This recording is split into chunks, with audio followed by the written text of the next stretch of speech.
மக்கள் வணக்கம். தமிழக வெற்றிக் கழகத்தின் தலைவர் விஜய் அவர்கள் கரூர் சம்பவத்துக்கு பிறகு தற்காலிகமாக தன்னுடைய பிரச்சார பயணத்தை நிறுத்தி வைத்துள்ளார். இந்நிலையில் அந்த சம்பவத்துக்காக உச்சநீதிமன்றத்தால் சிபிஐ விசாரணை குழு அமைக்கப்பட்டிருக்கிறது. அந்த குழுவும் தன்னுடைய விசாரணையை துவங்கியிருக்கிறது. இந்நிலையில் சட்டசபை தொகுதியில் தான் போட்டியிடும் தொகுதி அதிக வாக்கு எண்ணு வித்தியாசத்தில் வெற்றி பெற வேண்டும் என்று விஜய் அவர் கருதுகிறார். இந்நிலையில் தன்னுடைய குடும்ப சோதனையர் மூலம் அவருடைய ஆலோசனை பெற்றிருப்பதாக சொல்லப்படுகிறது.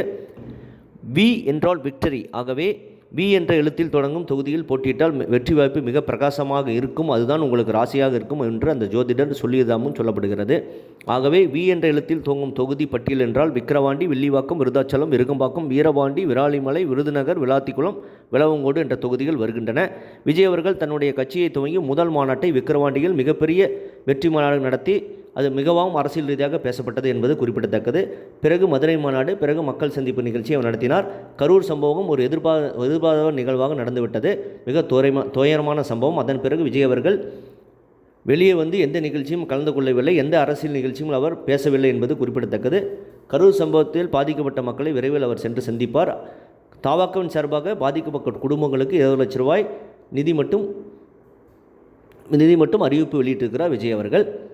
ஆகவே இந்நிலையில் தன்னுடைய 6 மாதங்கள் உள்ள தேர்தலுக்கான 6 மாதங்கள் உள்ள நிலையில் அந்த வி என்ற தொகுதியில் பெண்கள், இளைஞர்கள், புதுமுகங்கள், ஓட்டு சதவீதம், கட்சியின் கட்டமைப்பு, பலம், விஜய் போட்டியிட்டார், அவரது வெற்றி வாய்ப்பு உள்ளிட்டவை குறித்து எப்படி இருக்கும் என்பதை தன்னுடைய கட்சி நிர்வாகிகள் மூலம் சர்வே ஒன்றை விஜய் அவர்கள் எடுத்து வருகிறார் என்பது குறிப்பிடத்தக்கது. விஜய் அவர்களுக்கு இளைஞர்கள் தான் அதிகமாக அந்த கட்சிக்கு வருகிறார்கள். பெண்கள் ஆதரவும் விஜய் அவர்களுக்கு அதிகமாக இருக்கிறது. இதுதான் திமுகவுக்கு மிகப்பெரிய, விஜயை நினைத்தால் மிகப்பெரிய பயமாக இருக்கிறது. அதனால் தான் விஜய் அவர்களுக்கு திமுக மறைமுகமாக குடைச்சல் கொடுத்து வருகிறார்கள். அதுதான் கரூர் சம்பவம் என்றும் ஒரு பேச்சு இருக்கிறது.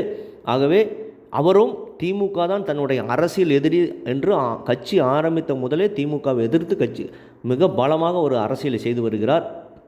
2026 தேர்தலில் 2 போட்டி தான், ஒன்று டிவிகே, இன்னொன்று டிஎம்கே என்றும் அவர் சொல்லியிருக்கிறார். அந்த வகையில் தேர்தலுக்கான இன்னும் 6 மாதங்களே உள்ளது. மிகவும் விஜய் அவர்கள் அடுத்த மக்கள் சந்திப்பை எப்பொழுது நடத்துவார் என்பதுதான் இப்பொழுது மிகப்பெரிய எதிர்பார்ப்பு இருக்கிறது. அப்படி நடத்தும் பொழுது கரூர் சம்பவத்துக்கு பிறகு அவருடைய அந்த பேச்சு, அந்த அரசியல் பேச்சு எப்படி இருக்கும் என்பதுதான் அவருடைய ரசிகர்களும் தொண்டர்களும் மிக ஆர்வலாக காத்து கொண்டு இருக்கிறார்கள். கண்டிப்பாக விஜய் அவர்கள் அடுத்த சந்திப்பை பற்றி விரைவில் அறிவிப்பார் என்பது ஒரு ரசிகர்கள் ஆர்வலாக காத்து கொண்டிருக்கிறார்கள். அது விஜய் அவர்கள் விரைவில் செய்வார் என்று நம்பலாம். இதை பற்றி உங்கள் கருத்து என்பதை கமெண்ட் செய்யுங்க. சேனலை ப்ளீஸ் சப்ஸ்கிரைப் அண்ட் ஷேர் செய்யுங்க. நன்றி, வணக்கம், ஜெய்ஹிந்த்.